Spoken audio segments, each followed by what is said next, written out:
9 months after the Palisades Fire killed at least 12 people and destroyed more than 5,000 homes, we're starting to get some answers. 2 major developments to dig into here. The first, an arson arrest, a 29-year-old Uber driver now accused of intentionally setting afire the Lachman Fire that eventually became the Palisades Fire. And the second, an internal report from the LA City Fire Department. And what it doesn't say is perhaps just as telling as what it does. From Los Angeles Times Studios, this is Rebuilding LA. I'm Kate Cagle.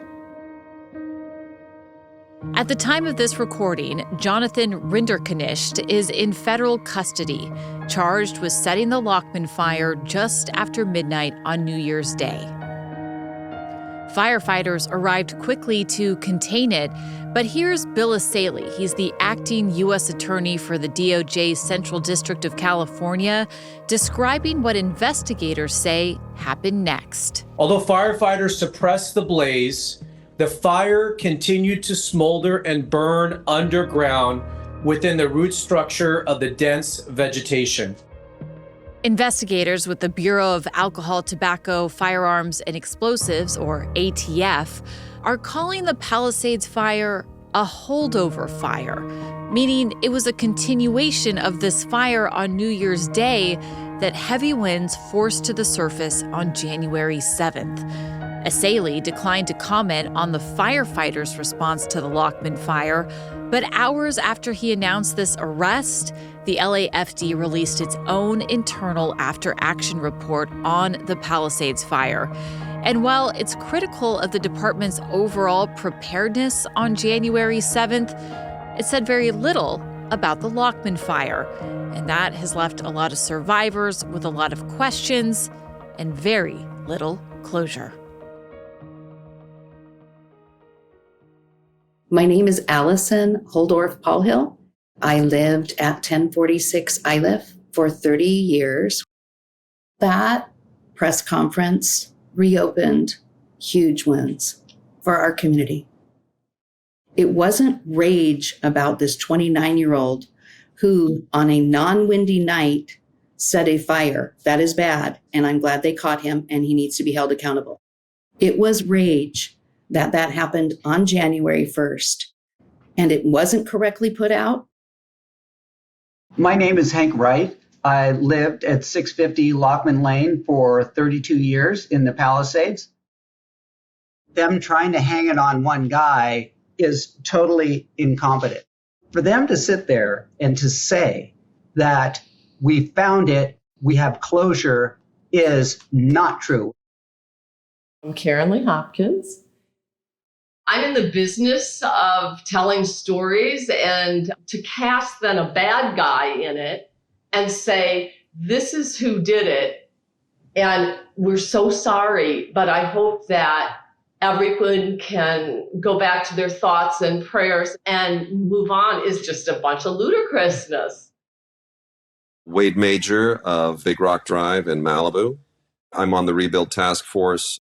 I think we look at this with some sense of relief that he was caught, that the individual who began the chain of events that resulted in the loss of thousands of homes and what may wind up being the costliest disaster in American history.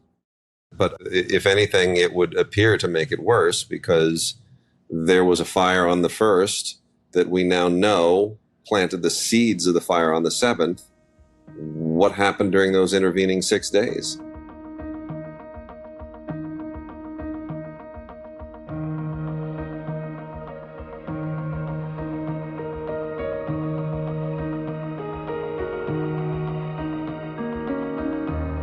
We have a lot of questions, so we are going to dig into this with LA Times crime reporter Richard Winton. He's been working on the story along with investigative reporter Aileen Chekmidian and breaking news reporter Hannah Fry. Richard Winton, thank you so much for being here. Nice to be here as always. All right, so let's start with Jonathan Rinderknecht, and I'll say we believe that's how to pronounce his last name, given what he said in court. He is the man accused of starting this 8-acre Lachman Fire. What do we know about him so far? We basically know this. We know that he did live in the Palisades area. We know that he drew Uber at the time of the fire. We know fairly clearly that he places himself through electronic data at the origin point of the Lachman Fire, literally on the New Year's Eve point. The criminal complaint paints this scene where he's driving for Uber on New Year's Eve. He drops off a couple passengers, and then he drives up to this well-known trailhead. He ends up in a lookout spot known as Hidden Buddha, and cameras catch the fire starting just at like 12:12 a.m. And within 30 seconds, according to the complaint, he's trying to call 911, right? Yeah, he tries to call 911. He doesn't actually get through because it's a bad reception area. He eventually does make some calls. His car is in the parking lot right there. It's the parking lot camera. So, it's pretty easy to identify he is definitely there. He made a 911 call. He also was there when he apparently went down the hill at one point, saw the firefighters coming, and then decided to go back up the hill and help them. So they would have known or remembered his face as being there, which according to the complaint is what they said. He apparently tried to help them, quote unquote. Did all of this point to a motive? They've not made clear the motive. We have seen a lot of circumstantial evidence. Yeah, some of the evidence that we heard from prosecutors, one was this image I think probably a lot of folks have seen by now that ChatGPT produced for him that showed a city on fire and people running. It was interesting in the complaint. It fleshed that out a little bit more, and it was from the summer before the fire, and he asked ChatGPT to create this dystopian image, and it was also a commentary on wealth, and it was really interesting. They also pointed out this music video that they allege he watched right before the fire started.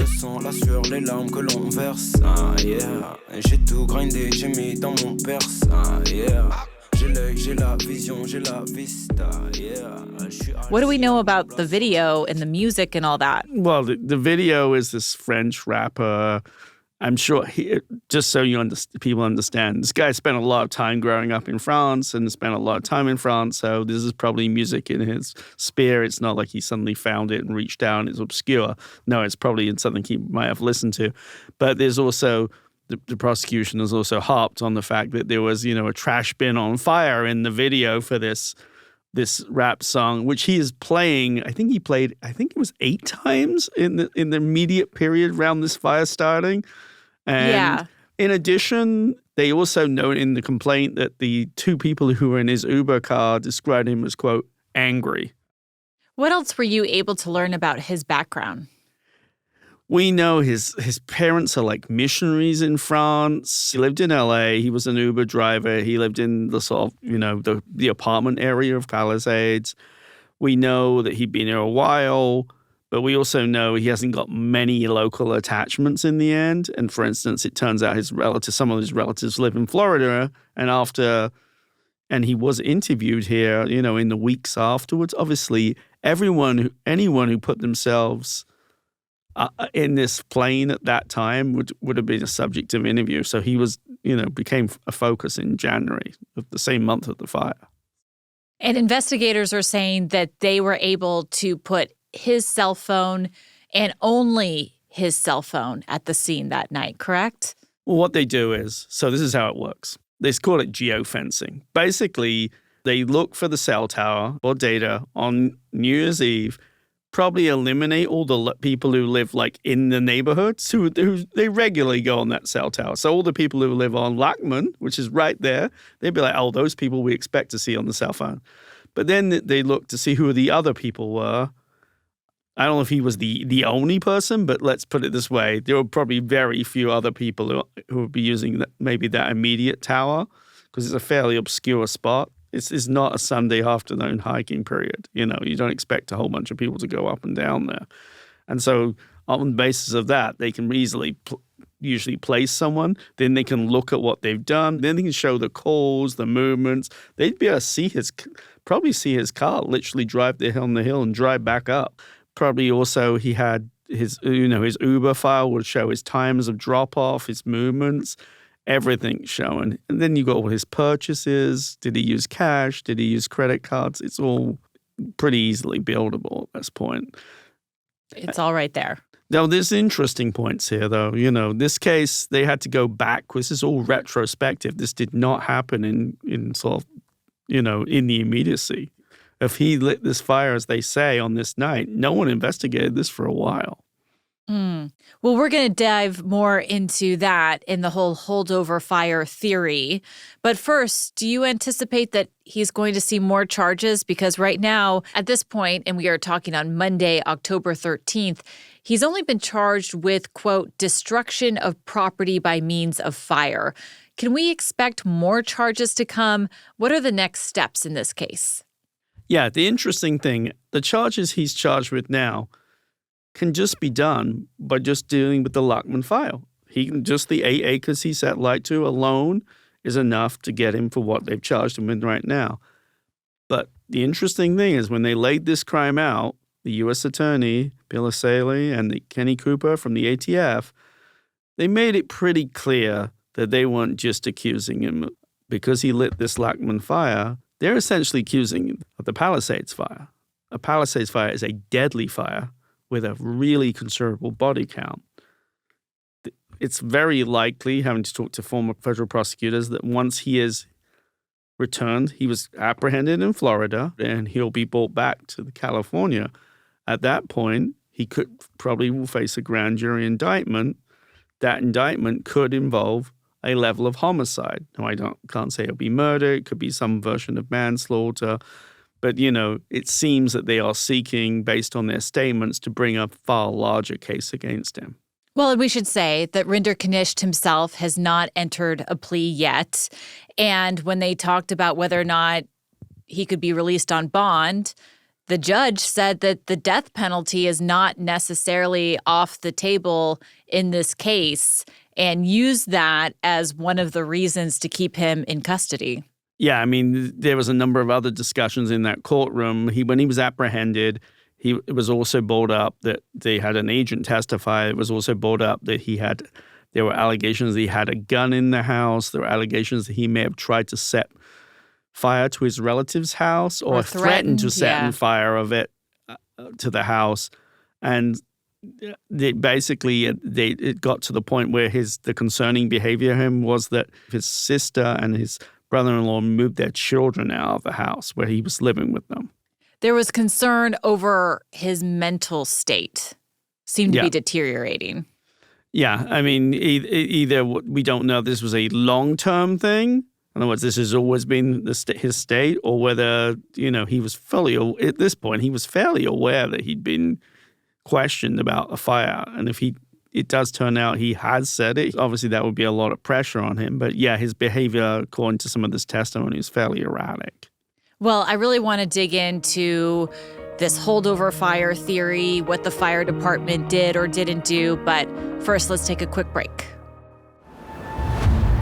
During one of the most severe windstorms Southern California experienced in more than a decade, the Palisades and Eaton fires ignited, leaving heartbreaking losses in our communities.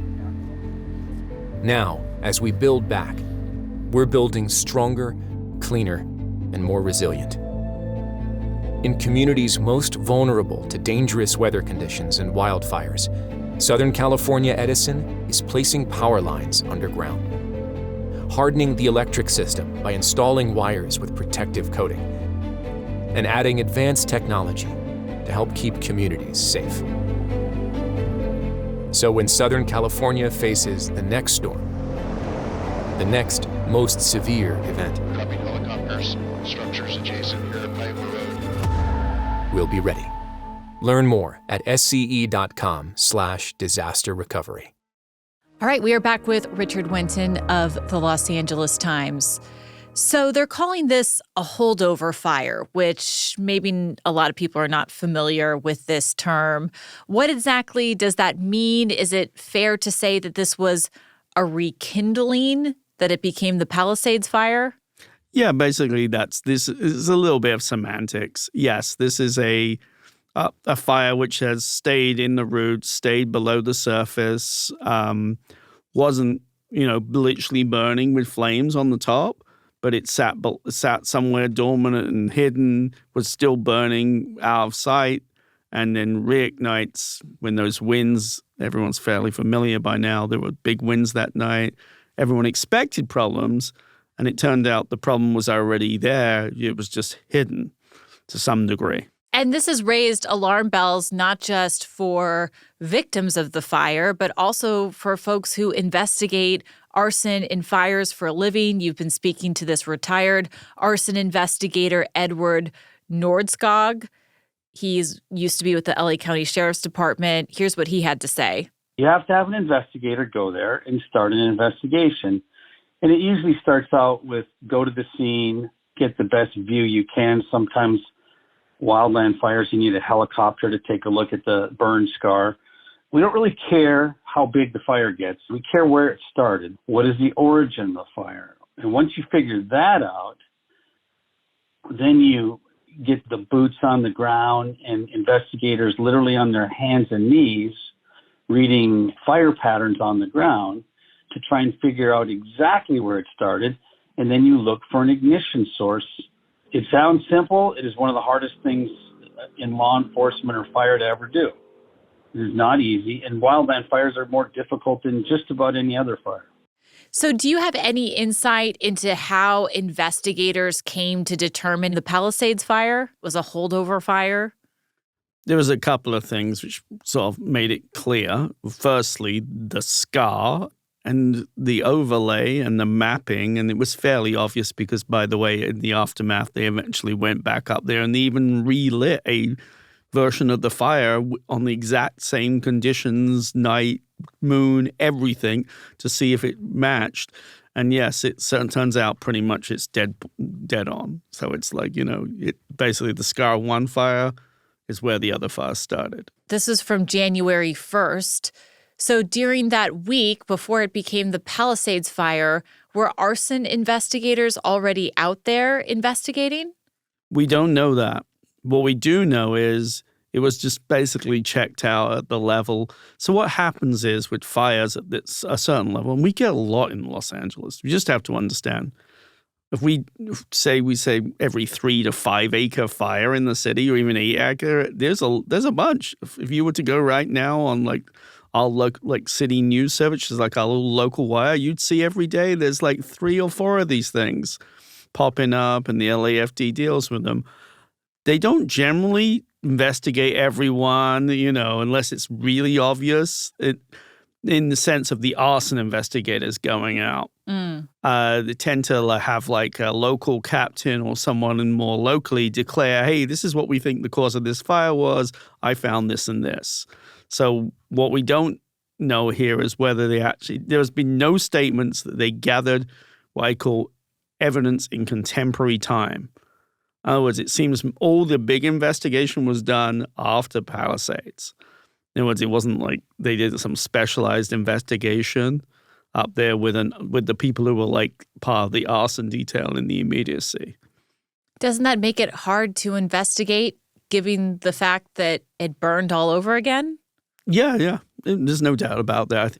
But then wouldn't that be an argument for Rinderknecht's defense? Oh, yeah. I mean, we're going to see, depending on the stakes. Right now, the stakes in terms of his years in prison are still relatively low.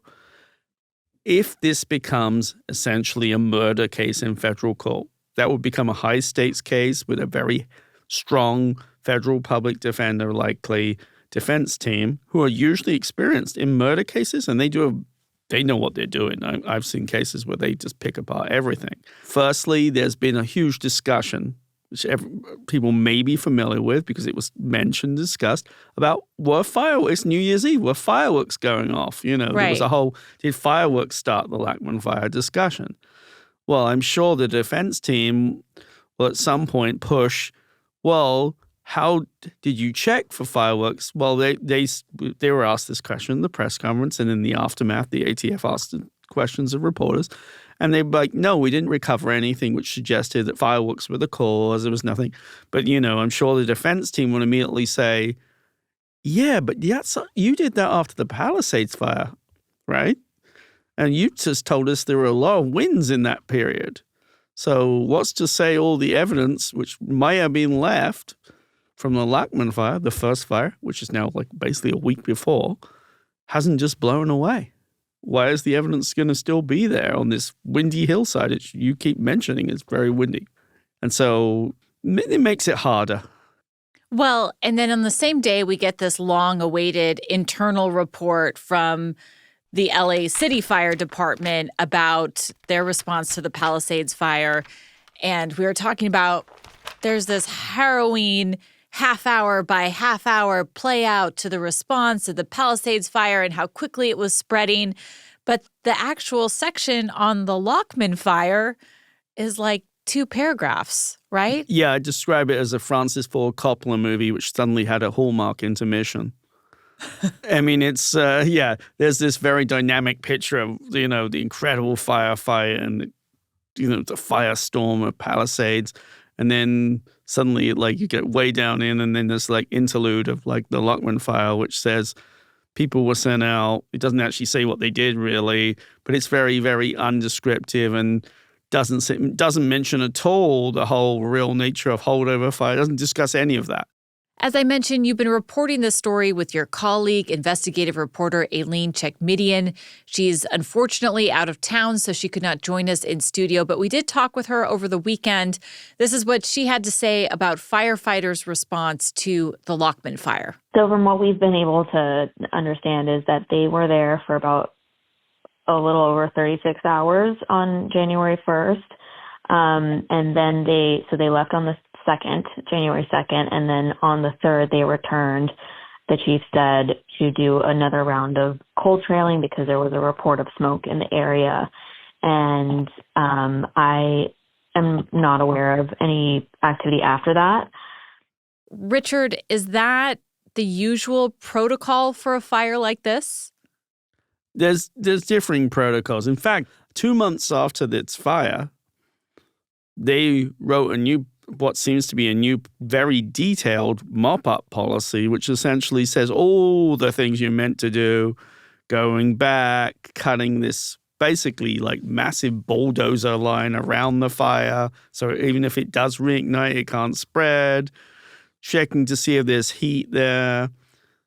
They've got a whole sort of clear process. They never really answered what their policy was before or how they were meant to deal with these things, or whether, what exactly they did do when they went back, what checks were done. It's just not clear. I mean, there's no documentation being released in their after action report of them actually doing this. So as far as we know, it's not like they were up there every day checking. No, they weren't up there every day checking.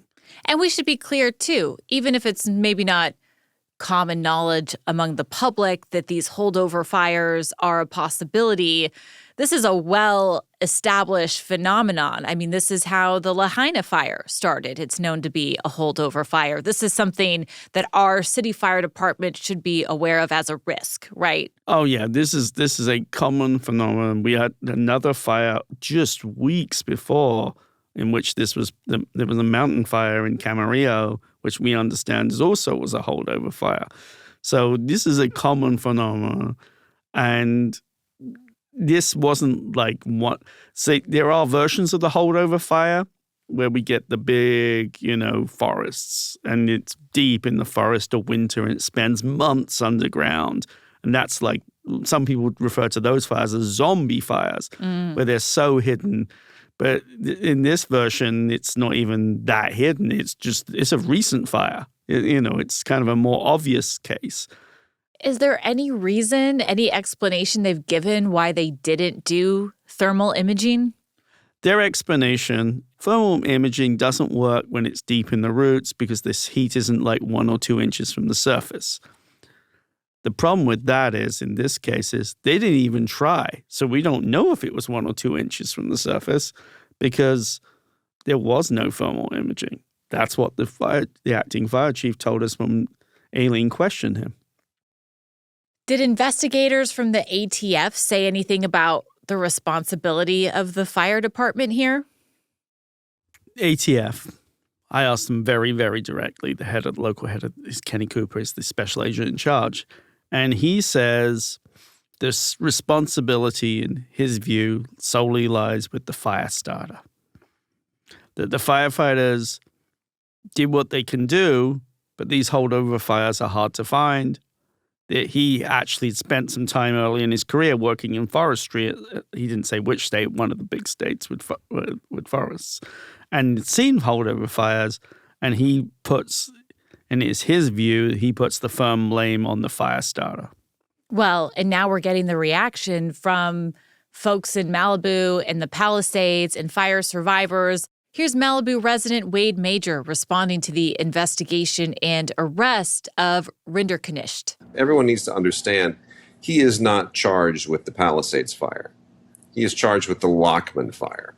I think everyone wants to see the guy get the book thrown at him, but at the same time, we have to be forward-looking. It's not bringing anything back. It's not bringing our communities back. If anything, it would appear to make it worse because there was a fire on the 1st that we now know planted the seeds of the fire on the 7th. What happened during those intervening 6 days? Anything to add? I mean, it's a pretty obvious responsibility. And there's also a special responsibility here because if you remember, they made lots of pronouncements in the days before this fire. I mean, basically in the run-up to the Palisades Fire, they knew there was going to be high winds. They knew they had a fire in this area. You know, this would be a clear point of danger. Of all the places you want to double check, this was it. We're going to dive more into that, but let's take a quick break. Hi, my name's Jordan and I'm a producer at LA Times Studios. I'm here to talk to you a little bit about our new sponsor, Ollie. Like many dog owners, my dog Zooms has become like a child to me. And with that type of responsibility comes the constant need to keep them happy and healthy. One way I make her mealtime a little bit better is through Ollie. Ollie delivers clean, fresh nutrition in 5 drool-worthy flavors, even for the pickiest eaters. Made in U.S. kitchens with the highest quality, human-grade ingredients, Ollie's food contains no fillers, no preservatives, just real food. And here's the thing. Healthier food means a happier pup. More energy, shinier coats, better poops, and more excitement at mealtime. Fill out Ollie's 30-second quiz and they'll create a customized meal plan based on your pup's weight, activity level, and other health info. For any first-timers, Ollie will send out your pup's first box with 2 weeks' worth of meals, a free storage container for mess-free serving, and a guide of how to gradually switch them over to their new diet. Dogs deserve the best, and that means fresh, healthy food. Head to ollie.com/rebuildingla, tell them all about your dog, and use code REBUILDINGLA to get 60% off your welcome kit. Plus, they offer a happiness guarantee on the first box, so if you're not completely satisfied, you'll get your money back.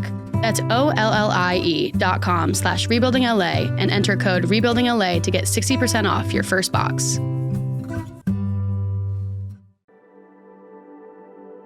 Once seeing that the fire was coming, my immediate instinct was to evacuate my parents and my family because it was 4:30 in the morning, so a lot of our neighbors were still asleep. I just started knocking and kicking doors in, and we made it out in the blink of time.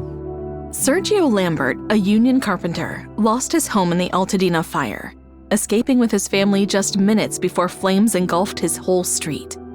Sergio has promised his mother Dallas that he will rebuild their home with his own hands. So I recently just graduated valedictorian of my apprenticeship program here at the Carpenter Southwest Local 661. Frankly, the Carpenter Union has truly saved my life and just allowed me to be somebody that my mother can truly be proud of now. To hear Sergio's story, stay tuned for the end of the episode.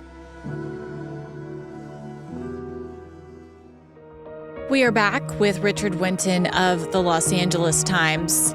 So we've really dug into the Lachman Fire, but we also got this 70-something page report from the city fire department. What else stood out to you in the report? I mean, some things that stand out, some of them are fairly obvious, but a lot of this is already, discovered. There was basically that decision by the LAFD not to keep the firefighters. Basically, the way it works, and this is firefighting and policing. So when you have a big problem and something really bad happens, there's like, you have your 1,000 people on now, and you have 1,000 people who are going to come on, and there's going to be a shift change. When things go really wrong, you keep the prior shift on, and so doubles your personnel power. They made a decision not to do that here. In other words, they didn't keep everyone on. They could have. They let people go home, which is generally not a great idea. Even everyone who knows anything about firefighting or policing, they know you need more bodies when things go bad. So they had fewer bodies. There's all kinds of other decisions as well involving the number of trucks in repair.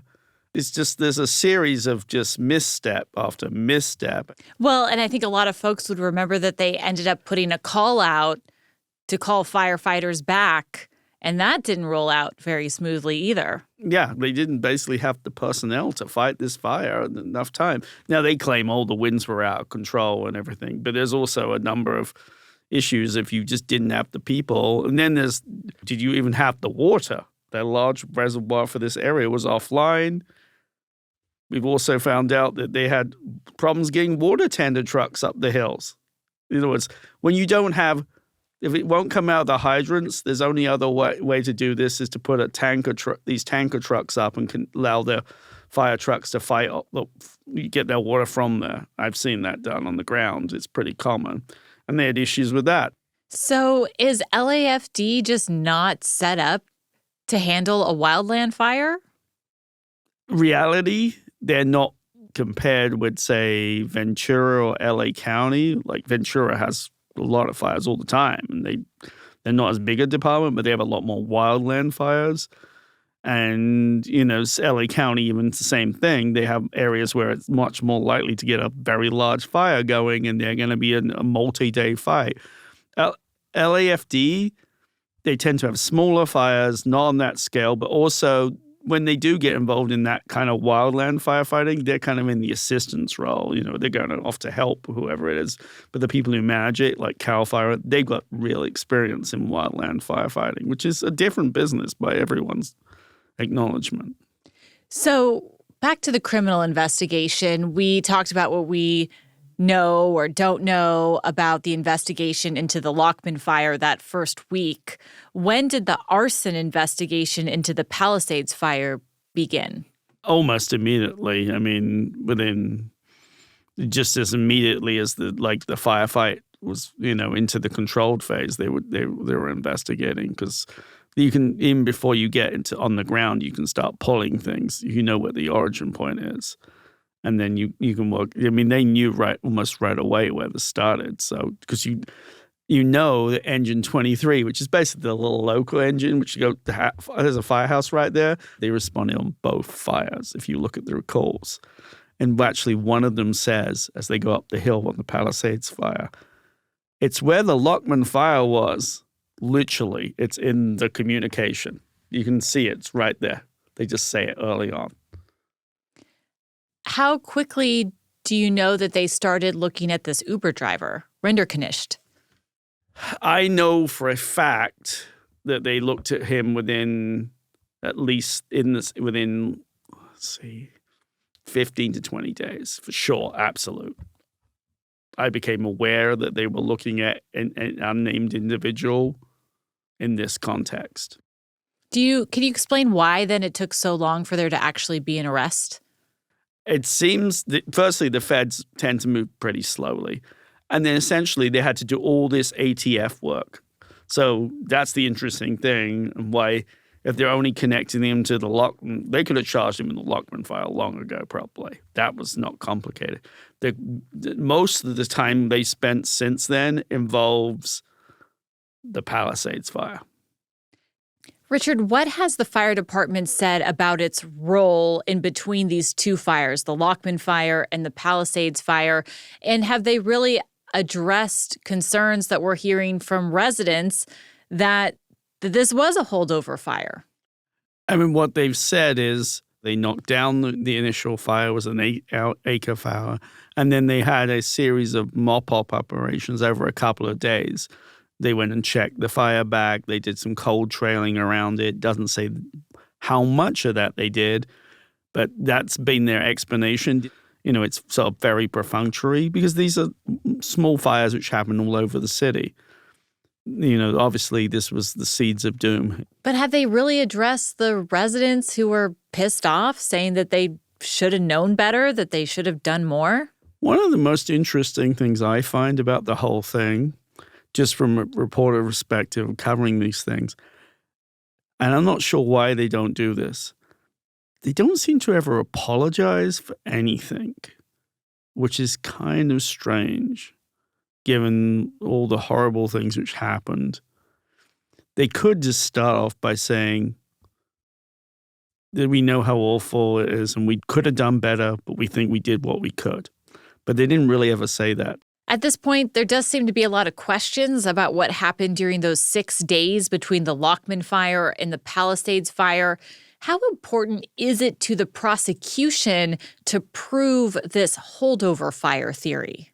If they expand it beyond the Lachman Fire, they want to make more of this than just a malicious fire, in other words, which is a fairly small case and not hard for them to make. But based on what they've said, if they want to really produce the idea that he's responsible for the Palisades Fire, they're going to have to lay out in great detail to a jury how the holdover fire worked. You've covered many major cases concerning Los Angeles. What do you make of the city liability here?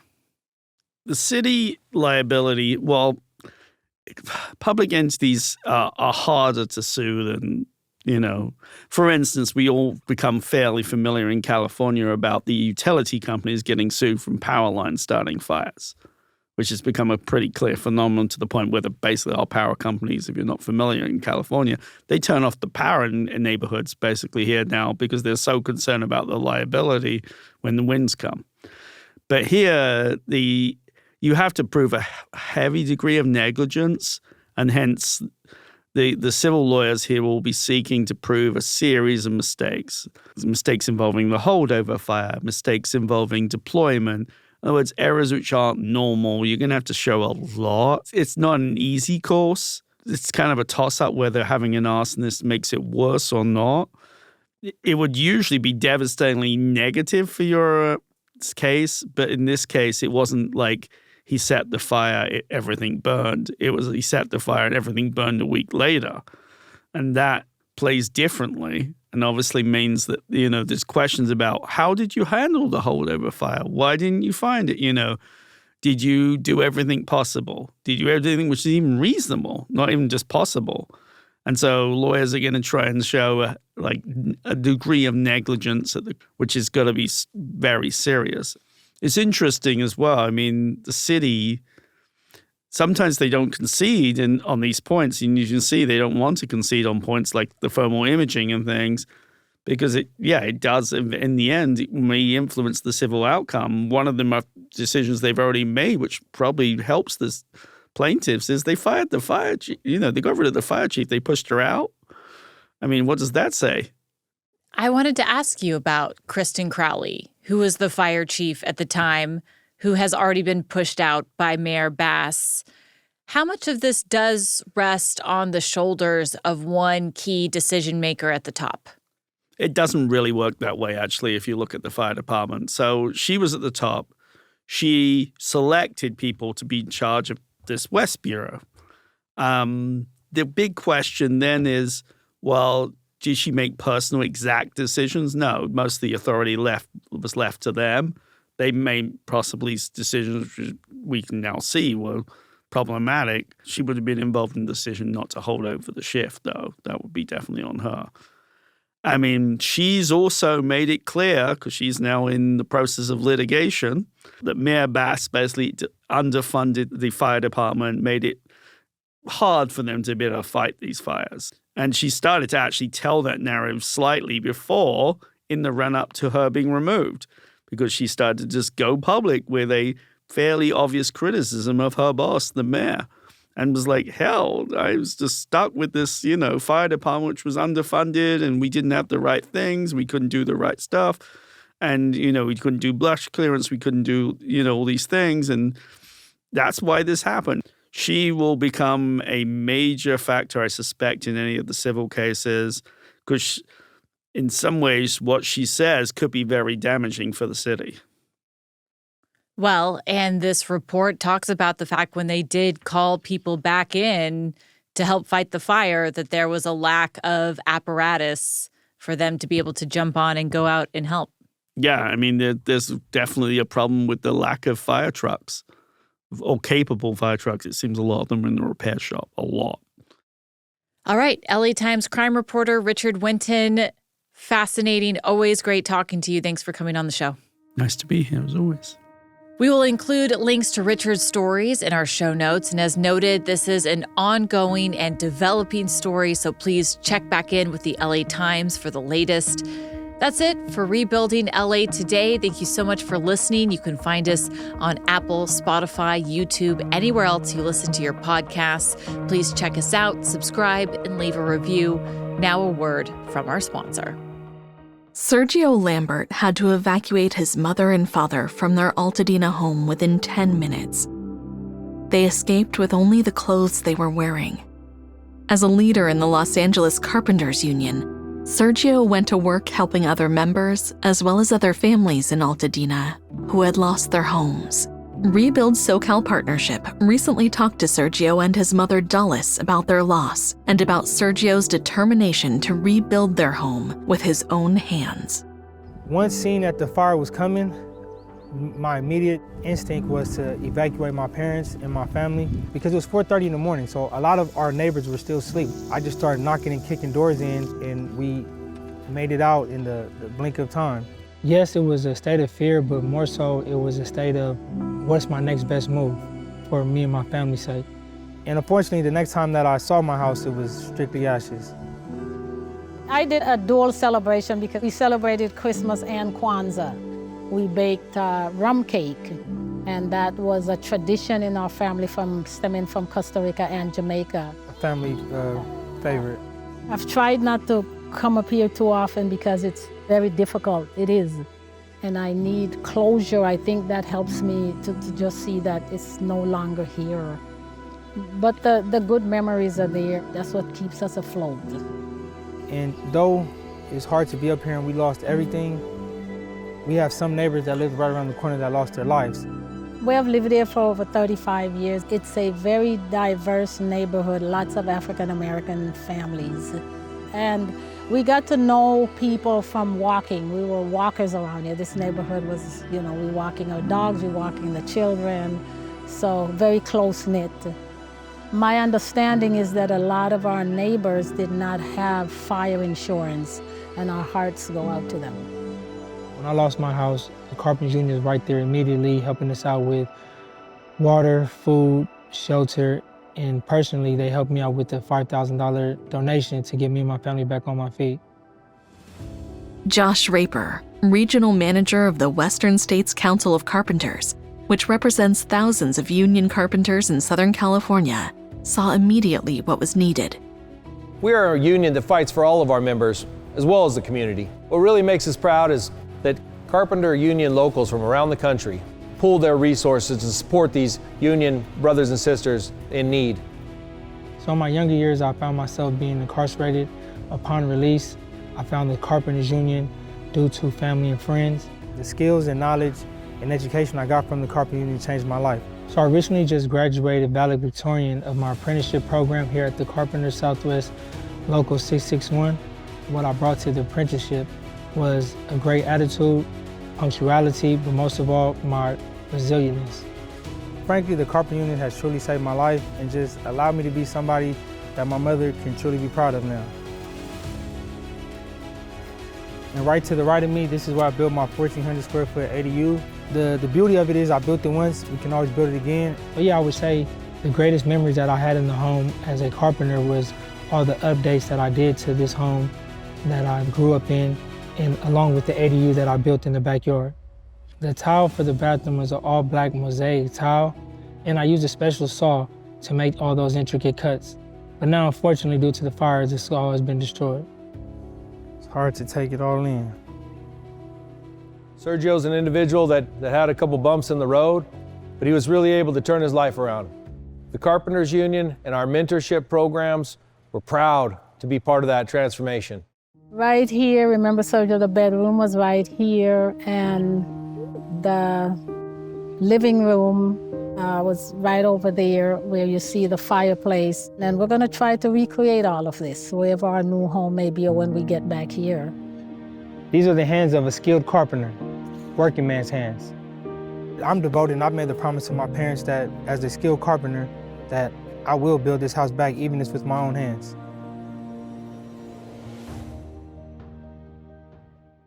Rebuilding LA is hosted by and reported on by me, Kate Cagle. Our senior producer and showrunner is Megan Larson. Our associate producers are Jordan Patterson and Megan Botel. Our video director is Julia McCabe, our director of post-production is Patrick Stewart, and our senior sound recording engineer is Nick Norton, with audio engineering help from David Iskandarian and motion graphics by Dougal Henkin. Our video editors are Peter Grayson and Daniel Flesher. Ben Church is our senior coordinating producer, and Anne-Marie Hauser is our production manager. Our podcast marketing manager is Bryn Jura, and our product marketing director is Becca Dorman. Our general counsel at the LA Times is Jeff Glasser.